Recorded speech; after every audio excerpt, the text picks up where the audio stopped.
সবাই মিলে পড়ে যাবো, আরে সবাই মিলে পড়ে যাবো, হিটে আছে পড়ে গেলে খাম হয়ে যাবো। একটা পানিতে পাক হারিয়ে গেছে, ড্রাইভার লাইসেন্স আছে, যদি কেউ পেয়ে থাকে আমাদের কাউন্টারে জমা করবেন।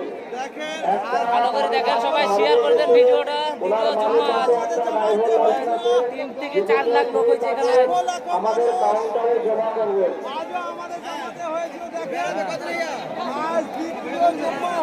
আমরা সকলে আস্তে আস্তে যাই। শত শত মানুষ যত দিন যাচ্ছে, দিনে দিনে মানুষ বেড়ে যাচ্ছে। দেখেন প্রচুর মানুষ। আজ আমাদের দ্বিতীয় জুম্মা।